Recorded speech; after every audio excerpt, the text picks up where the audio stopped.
Before Shopify, were you wondering, where are my sales at? Now you're selling with Shopify, the global commerce platform supercharging your selling. You have no problem selling online, in person, on social media, and beyond. Gary, easy on the cha-ching.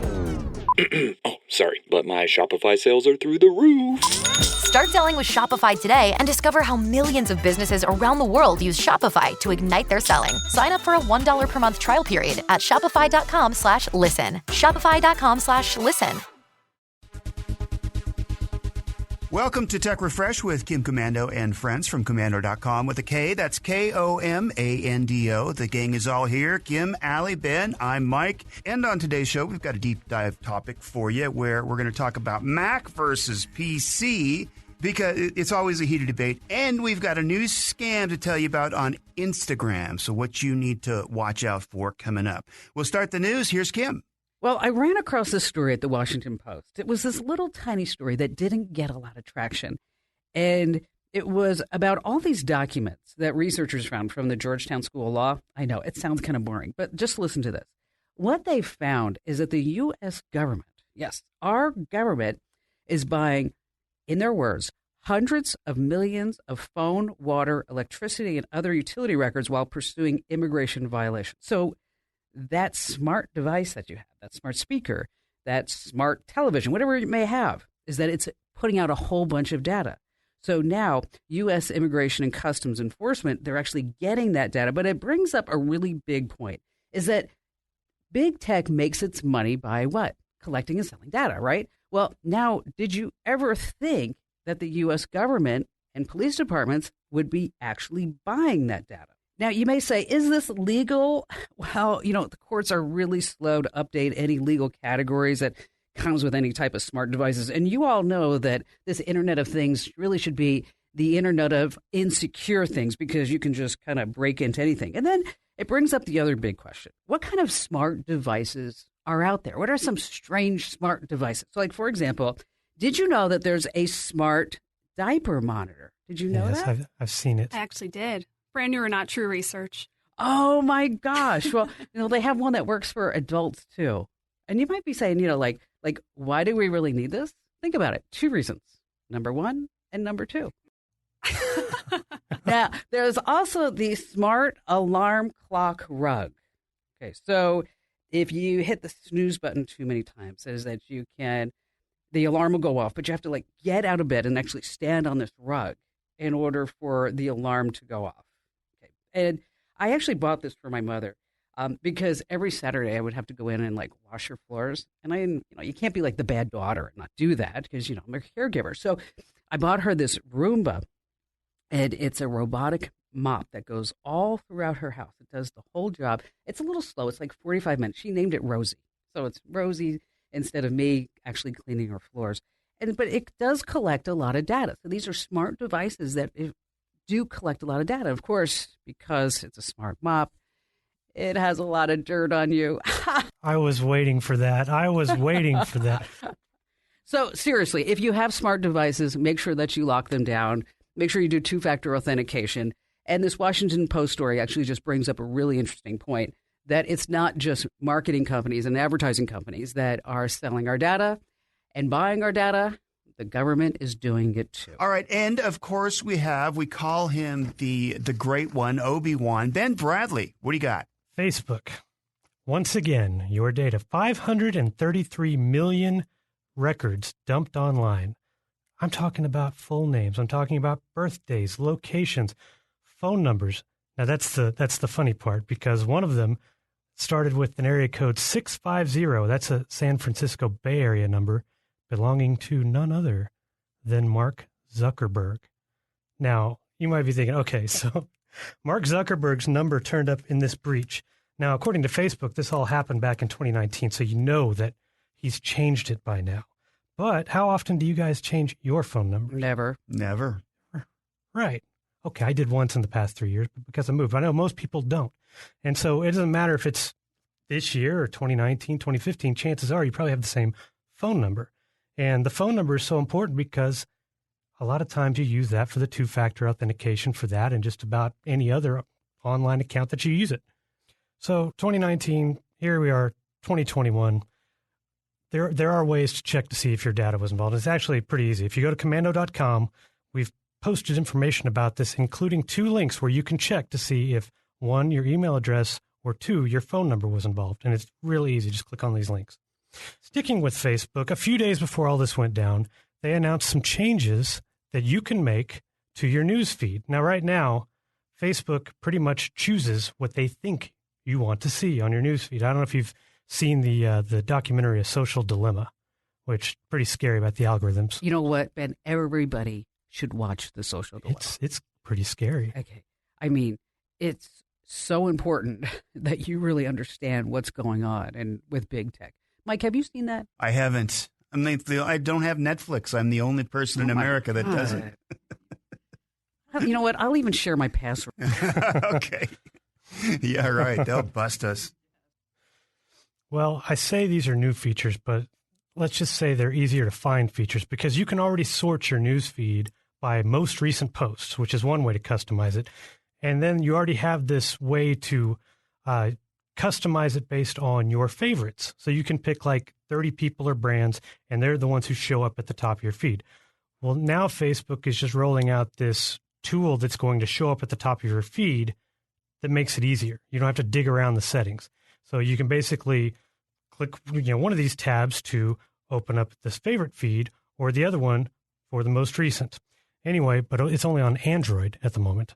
It'll be on iOS sometime in the next few weeks, and they haven't even said if or when it's coming to the web versions of Facebook. So, Ben and Allie and Mike, why do you think Facebook has taken a sudden interest in making it easier for us to take control of our newsfeed? I mean, are they just being like, oh my gosh, like really nice people? I think it's because of the sudden interest the government has in Facebook.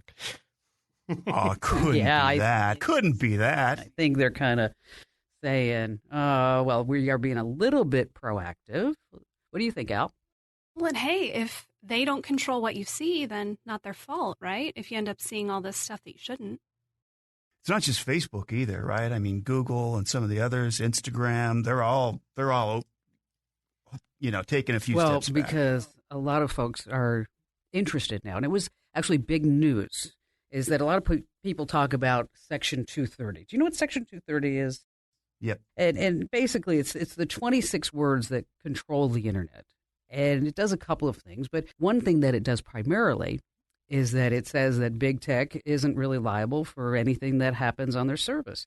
But Justice Clarence Thomas came out the other day and said, I think that they should be regulated like the telecommunications industry. Whoa, because it's a communications forum, which sent lawyers flying in different directions all over Silicon Valley. But anyway, I digress. Back to you, Mike. No, that's actually a really good point.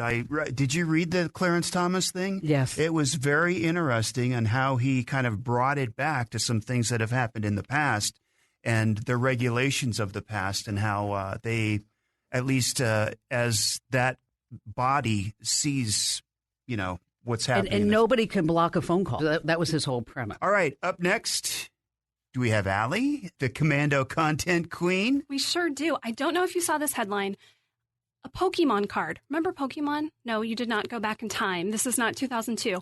Pokemon card just sold for $311,000. Okay, how can a Pokemon card be worth $320,000? That's a great question, Kim. And that is what I went trying to figure out. So I always think for this podcast. Did you go down the rabbit hole, Allie? Oh, you know I did. Okay, right. I like to figure out, okay, why is the internet talking about this? Why do we care right now?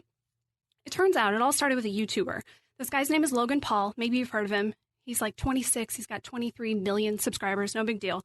Back in October, he bought $200,000 worth of sealed cards. Sealed, yes. You're picturing, put those up on the shelf. Don't mess with them. They're collectibles. Well, no, he made a video unboxing these cards. So he opened them up. 8 million views later, he said, you know what? I think Pokemon cards are the next big thing. And it turned out him saying that kind of made Pokemon cards the next big thing. Recently, he bought $2 million worth of cards and started auctioning those off on his channel. It's not just Pokemon. Sports cards, trading cards, all this stuff has gone up in value like crazy, all really during the pandemic. I thought this was nuts. Football cards, grew in profit by 1,500%. So Football cards? who even knew, right? I You didn't think even baseball know. cards, but football? Yeah. My hunch is there are so many people out there saying, man, I wish I would have gotten in on Bitcoin. I wish I would have gotten in on this.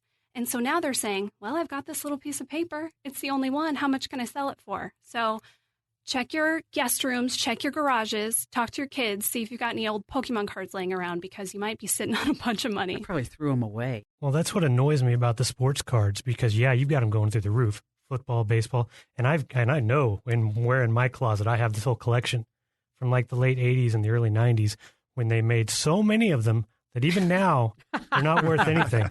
Maybe Logan Paul could put some on his, Let's send him a message. Yeah. Yeah, give him a call. I'm sure for $1 million or something, he would say Did something. I just read something about eBay that they're updating their app, aren't they? So that now you can take a picture of your baseball, football, Pokemon card or whatever it is, and it'll tell you exactly how much it's worth based on eBay listing. I think it'll actually automatically upload it to the site too, like as a listing if you want it to. That's let's just make it so easy for everybody to get into the game. I mean, and that's one of the really great equalizers of the internet is that it doesn't matter whether you live in Peoria, Illinois, or if you live in Los Angeles or Chicago, New York, or whatever it is that you have the ability to do so many wonderful things. What do you think the percentage is of Americans who are not on the internet? The percentage of Americans who right now have no internet access, have no desire to have any internet access, and they just won't get on the internet. And I know your mom is like that, Allie, but so she's probably the one person that you know. But what do you think that percentage is? 10. Yeah, I'd say pretty close, 8 to 10. What do you think, Ben? Okay, I'm gonna go 12. 7%. I did Yeah. not win the Price is Right. No, you didn't. Aw. It's okay. We'll keep you anyway. It's 7% of Americans, with the majority of people over the age of 65 who just have no desire whatsoever to get on the internet. And speaking of favors, okay, this is where I'm going to ask you, the listener of Tech Refresh, to do me a huge favor. If you love Tech Refresh like we do, don't we, everyone? Yes, we do. We love it. Is that we need you to subscribe. Okay, we need you to follow us on Apple, on Google, on Spotify, Pandora, TuneIn, or wherever you get your podcasts. Because if you don't do this, and if we don't get a lot of listeners, if we don't get a lot of followers, well, we just might have to talk to each other without recording it, and that wouldn't be very much fun. And so, again, just if you love the show, even if you don't like the show, I mean, it doesn't matter. Just go ahead and hit subscribe and hit follow. Okay, Mike, back to you. Thank you, Kim. Later on, Mac versus PC. Yes, we're going to really go there. Also, Google Chat is replacing Hangouts. What you need to know. Brand new or not true is just ahead. And much, much more. It's Tech Refresh from Kim Komando and friends.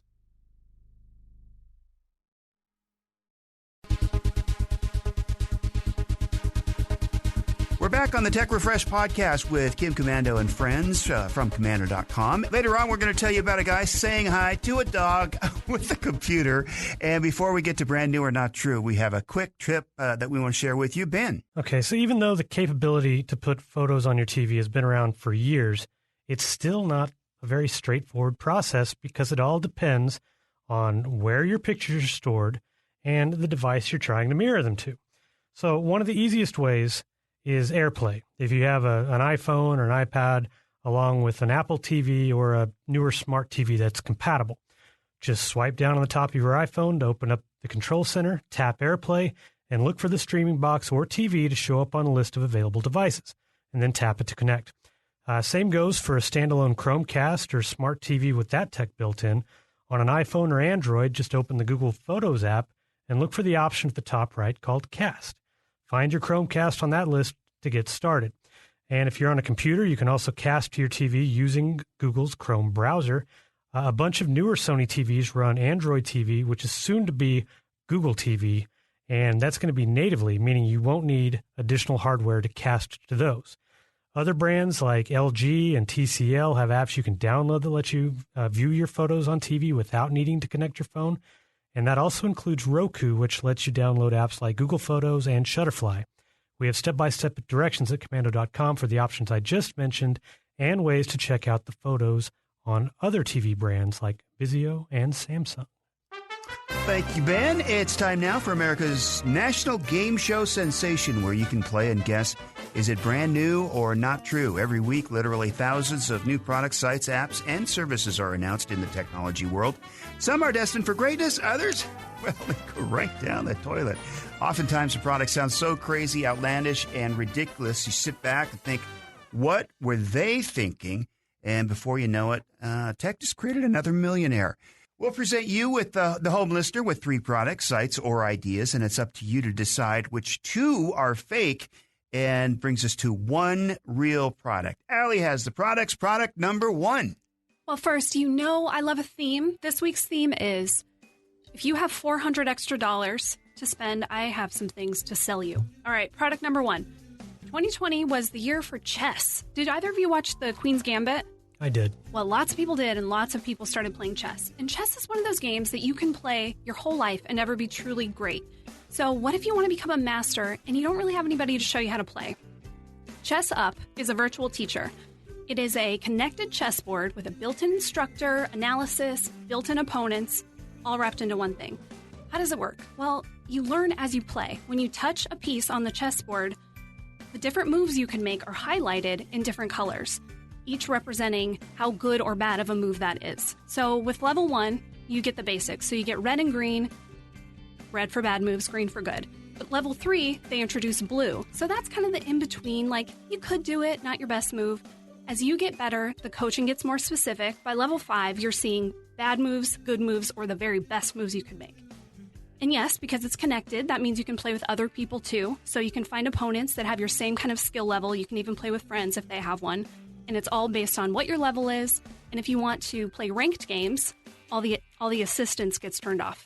So this bad boy will cost you $389. Got it. Product number 2. Coffee. Coffee is such a personal thing, and we're all so picky about how we like our morning cup of coffee, right? There's a very specific way I like mine. Why not let the coffee maker do the work for you? Breville, they make the Nespresso. They just introduced their smartest coffee maker yet. It's called the Smart Barista. And it's one of those single-serve coffee makers that works with pods, and it serves up your favorite cup of coffee every morning. It allows you to program coffee orders for up to 10 different people. It's Bluetooth and Wi-Fi enabled, and it picks up the signal from your phone or your smartwatch so that when you hit brew, it knows it's you and it knows what to make you. Use the app. It works with Android and iOS to put in your orders that you like. You can set up multiple. You can have a default, or if you want to set up lots of different orders you like, go up to your machine, click it, and you can choose from them. You can set up automatic brewing if you want, say, to walk down at 6 a.m. and your coffee's ready for you. Again, it uses pods and different water combinations to make the espresso strong enough for a latte, maybe like an Americano, and it all brews in about 30 seconds. Again, not cheap. This is $359.99. Okay. The pods. So does it have, accept 10 pods with 10 cups in it, or? The 10 is for, you can program 10 different users. So you can, you can, I think it keeps 5, but yeah, you have to go in and replace those. Yes. All right. Third product. Ben, you have talked about several times this combination camp stove and oven. Well, that is going to go to the bottom of your outdoor wish list, and this is going to replace it. It's called Chill, and it's an outdoor all-in-one that's going to make everybody at the campground or, tailgating or whatever think that you're awesome. It's got 3 main functions. It's a portable AC unit, a cooler, and a speaker. So portable AC units, those are cool. You see what I did there? But they only do the one thing. Chill also adds a place to keep your drinks cold and built-in speakers, because when you're outside, having music makes everything better. So Chill puts out cold air up to 35 degrees below the outside temperature. It's got 3 fan speeds, so you can pick whatever you want. The battery lasts about 6 hours on a full charge using the lowest fan speed. That's the AC. But then you open it up and you've got 38 quarts of cooler space. That's enough for 50 drinks and ice, which is not bad. And then there's the music. It's got 2 built-in 4.5-inch speakers, Bluetooth enabled. It's got a nice little LED control panel on the front. And it even comes with a remote. It's got wheels, cup holders. You can drain out the ice, all the normal cooler stuff. It comes in 5 colors. And this is $399.99. Okay. we've got our 3 products. 2 are fake, and 1 is real. Oh, I think that makes it quite a bit easier. No, I say that, and I'll still lose.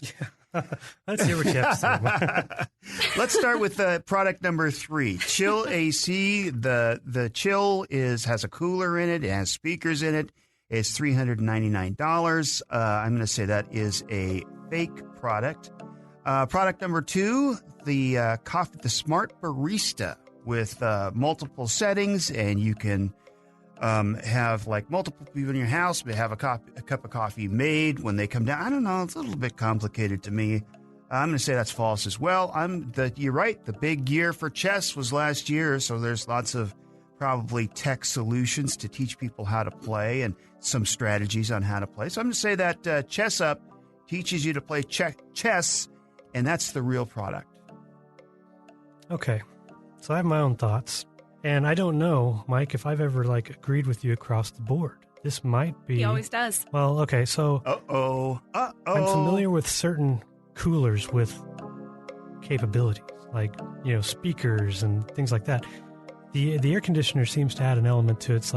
It's just lots of caveats, like you can only use it in a tent, because it doesn't seem like it would do a whole lot just in the outdoors. And so I don't know. Sounds like there are too many question marks there. The coffee maker, too many things I can poke holes with. Lots of users, but still requires a lot of setup potentially. And maybe I misunderstood a few things, but that, just doesn't really, I don't know, it doesn't add up. So now chess, that sounds, even without what I just pointed out, sounds like the most believable of everything. Now, I know Allie in the past has tried to throw me off by making the most believable thing. Yeah, there's something exactly like this, but it doesn't have one of the things that... So there's going to be so I know there's some reverse psychology going on here, but I'm still going to say that yes, I think Chess Up, or whatever it's called, is the real product and the other 2 are fake. Yes, let's start with the barista. Man, I wish that was real. Wouldn't that be really cool if you could just come down and your perfect coffee was there? No, that's fake. Breville does have a pretty cool smart coffee maker, but not quite that cool. All right, between 2. And I am happy to say you're both right. Oh, well done. All right. We win once in a while, especially against Allie's products. They're always really tough. For the record, Ben and Mike, there is a 2-in-1 AC unit and cooler. It's actually pretty cool. Ben will send it to you. I think you'd probably buy it. Okay. Is it made by Coolest? There's companies called, they make the Coolest cooler. Of course, you know the name of it. I don't think it's made by Coolest. And there are speaker-enabled coolers, but darn, looks like all 3 doesn't come in one package yet. Yeah. We have all these great ideas that always ends with yet. I don't know why we're not doing anything about that. Are you guys chess players? I've tried a couple times. No. It's like golf. It's just not for me. There's a lot of great online chess players if you want to get really smart and learn about chess. At any rate, that's going to do it for this week's edition of Brand New or Not True. Thanks to Ben and Allie. And up next, we take a deep dive. We're talking Mac versus PC. Now, I think Ben's got some ideas on Mac. Allie, are you a PC person or a Mac person? Oh, lucky for you. I'm both. You are? Okay, perfect. So we'll get into that in just a bit. It's Tech Refresh with Kim Komando and friends.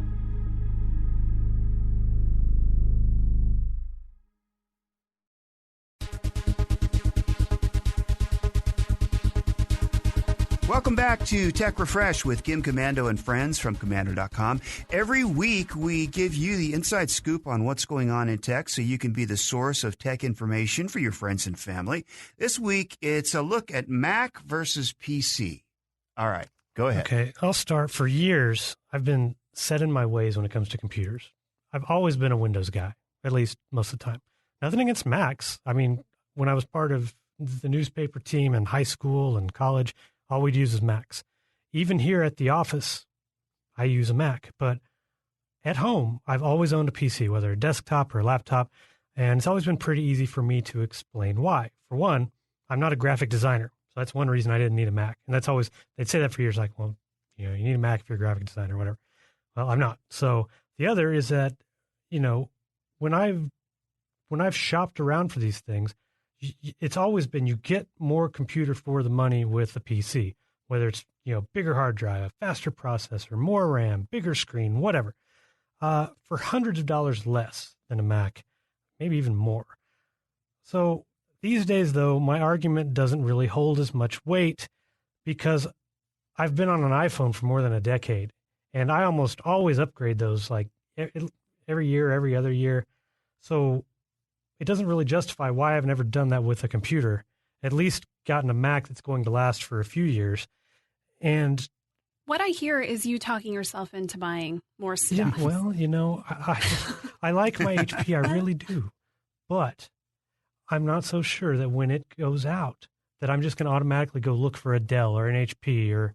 You want one of those fancy new M1 MacBooks. I've got one. It's great. My kind of memory lane of computers, I have always had a Mac laptop. So the first computer we had in our house when I was a kid, we had a Windows PC. And I've always used Windows computers at work, but my first laptop was a Mac, and so I've always had one. I've had, 6 or something. I did just get the new MacBook. It's awesome. It's the best one I've ever had. It's really fast. It's great. But I really do like both. Is it light? No, so the Mac, is it lightning speed above a PC? Easier to use? So easy to use is such a good point because I feel like, to me, that's one of the biggest differentiators. If I feel the same way about Android versus iPhone. If someone told me I've never used a smartphone before, what do I start with? I would say use an iPhone. It's so intuitive. It's so easy to use. And the same thing is true for Apple stuff. All of the Apple software, the interface, it's just really easy to get and really easy to understand right away. With Windows computers, there's just so much more to customize, so much more you can do, so much more trouble you can get yourself into that, Mac is a really user-friendly experience. What do you think, Ben, as far as how computing has changed? I think a lot of people keep most of their stuff in the cloud now. So would there be an advantage one way or another to go to a PC or a Windows? None for that. Because, yeah, you're right. Everything gets stored in the cloud these days, whether it's iCloud or Dropbox or, iDrive. So the hard drive, it's important these days as long as it's an SSD because that's still going to kick up your computer faster, whether it's a Mac or a PC. So, I still think they're pretty much on even ground, even though Apple is going to charge a little bit more for their version or, however. Oh, yeah, you pay the Apple tax, right? It's more expensive because it's cool, but, so you pay for that. That's a good point, Mike. And I think, too, I don't care about storage space anymore on a computer. Right. It matters way less than how fast is this thing? How much power does it have? That's so much more important now. Because like you said, so much is just not actually stored on the computer. My hesitation with an iPhone over like an Android phone has always been, well, iPhone, anything you want, an app, a lot of times they charge for them rather than Android is free. So do you have any expenses by getting an Apple computer after you first purchase it?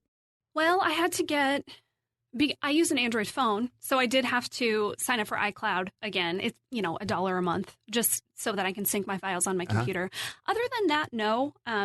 I feel like now for the most part, and I just see this when we write about different apps and stuff for the website, I feel like the pricing is pretty consistent across. So if they're going to charge you now on Android, they're probably charging you on iPhone. So, I think iPhones are usually, if an app is brand new, it'll probably be on iPhone before it's on Android. So that's one plus. You get stuff first. Yep. Yeah, yep. Absolutely. Seen or things that are only ever, iPhone apps. Yeah.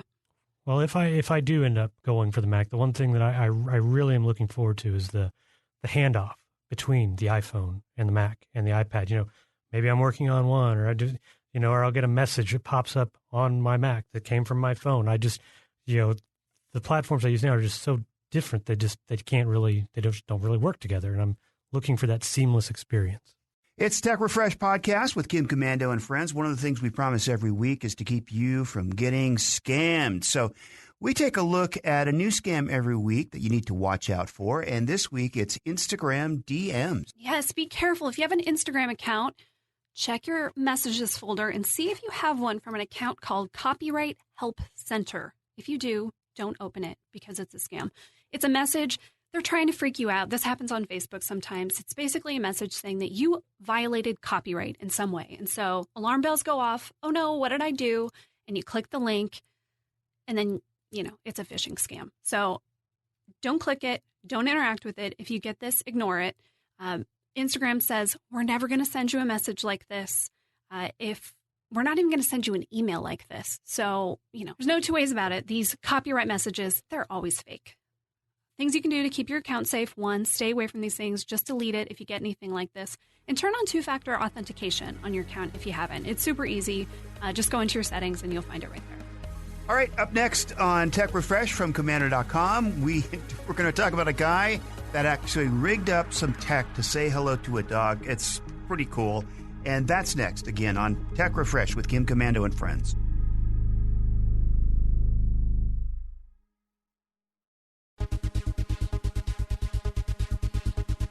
Hey, thanks for listening to the Tech Refresh podcast, heard exclusively on Kim Komando Explains from Komando.com. If you haven't already, make sure you click the subscribe button so you get this podcast delivered automatically every Friday with Kim Komando Explains. That also gets you the special feature podcast, including this week's about Jim Fournier. He's the CEO of a company called True, which is a social media platform. They're actually still in beta, so they're just doing testing. But Kim talks with him about the privacy. We talk a little bit about Facebook and about some of the things that they know about you, and then his new platform, which is not collecting information. All right, now we have a guy that rigged up a computer in a special way. Go ahead. Man, I have gone out of my way to pet people's dogs many, many times in my life, but I've never done anything like this. Now, it's a fact. It's not just a feeling, it's science. Petting dogs makes us happy. Cute stuff like dogs and babies and cats. They release serotonin and dopamine in our brain, so it makes us happier. So a YouTuber, his name is Ryder. He hosts a channel called Ryder Calm Down. He wanted to get some of those feel-good hormones and see other people's dogs, but he didn't want to just sit by the window like a creep, waiting for them to walk by. So he made a doggy detector. He used a Raspberry Pi, one of those simple little single-board computers, and he hooked it up to a camera that had AI enabled. There was object detection. So when the camera saw, hey, there's a dog, he got a notification. He had a speaker up to it, so he got, automated text-to-speech. The voice shouted, there's a dog outside. So then he could go over to the window or go to the door and go see the dog. He also set it up in the reverse so that he put a speaker outside and an automated voice would shout, I like your dog. This guy does some really awesome DIY tech projects. His YouTube channel is really fun. He did one. He made a robot that pours you a glass of wine every time you get a notification on Slack. So if you're sick of working, you'll get a drink. He made an app that lets strangers control his Christmas lights outside. He made a Zoom shutdown button, like an emergency button you can play. So he does some pretty cool stuff. That sounds like he's learning a lot of stuff about a lot of things, and I'm sure somebody's going to come along and hire him for some crazy Christmas lights or something. Hey, if you'd like to comment about the podcast, good or bad, mostly good, send us an email to podcasts@komando.com. Again, podcasts@komando.com. On behalf of Ben, Allie, Kim, I'm Mike. We'll see you next time. And for the latest digital news and articles anytime, go to komando.com with a K. That's Komando.